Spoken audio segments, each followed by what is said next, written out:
இலங்கையின் பொருளாதார நிகழ்ச்சி நிரலுக்கு ஒத்துழைப்பு வழங்குவதாக சர்வதேச நாணய நிதியத்தின் முகாமைத்துவ பணிப்பாளர் கிறிஸ்டலினா ஜோர்ஜியேவா உறுதியளித்துள்ளார். ஜனாதிபதி அனுரகுமார திசாநாயக்கவிற்கும் சர்வதேச நாணய நிதியத்தின் முகாமைத்துவ பணிப்பாளர் கிறிஸ்டலினா ஜோர்ஜியாவிற்கும் இடையிலான நிகழ்நிலை ஊடாக நடைபெற்ற கலந்துரையாடலில் அவர் இந்த விடயத்தை குறிப்பிட்டுள்ளார். பிணைமுறை மறுசீரமைப்பில் நீங்கள் செயற்திறனுடன் செயல்பட்டுள்ளீர்கள். உண்மையில் இது வெற்றிகரமான விடயமாகும். ஜனாதிபதி அவர்களே, நீங்கள் தைரியமானவர் என்பதை முதலில் கூற வேண்டும். உங்கள் வெற்றிக்காக எனது வாழ்த்துக்களை தெரிவித்துக் கொள்கின்றேன்.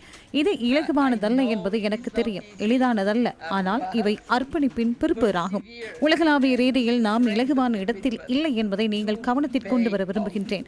அந்த கண்ணோட்டத்தில் பொருளாதாரத்தை வலுப்படுத்த உள்நாட்டில் எடுக்கப்பட்ட நடவடிக்கைகள் உலகளாவிய ஸ்திர தன்மை உள்ள சந்தர்ப்பங்கள் மிகவும் முக்கியமானதாகின்றது.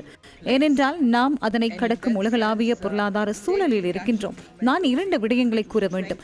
இதயபூர்வமாக உங்களுடன் நான் இருக்கின்றேன். அரசியல் மாற்றத்தின் ஊடாக இக்கட்டான சூழ்நிலையிலிருந்து மீண்டிருக்கின்றீர்கள். இருப்பினும் பொருளாதார மறுசீரமைப்பு செய்யப்பட வேண்டும். நீங்கள் சரியானவர்கள். பொதுவாக புதிய அரசாங்கம் ஆட்சிக்கு வந்தவுடன் முன்னர் செய்த விடயங்கள் அனைத்தும் தவறு, நாம் புதிதாக ஏதாவது செய்கின்றோம் என கூறுவார்கள். இக்கட்டான சூழ்நிலையில் இருந்து இலங்கையை மீட்கும் பணியை ஆரம்பித்துள்ளோம். இதில் மிகவும் எதிர்மறையான விடயங்கள் நடைபெறலாம்.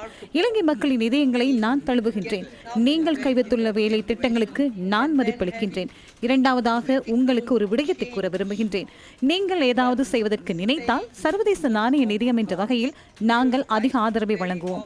எந்தவொரு விசேட துறைக்கும் எங்கள் உதவி தேவைப்பட்டால் அதனை செய்வதற்கு நாங்கள் மிகவும் மகிழ்ச்சி அடைவதோடு மிகவும் விருப்பத்துடன் தலையிட்டு அதனை வெற்றியடைய செய்வோம்.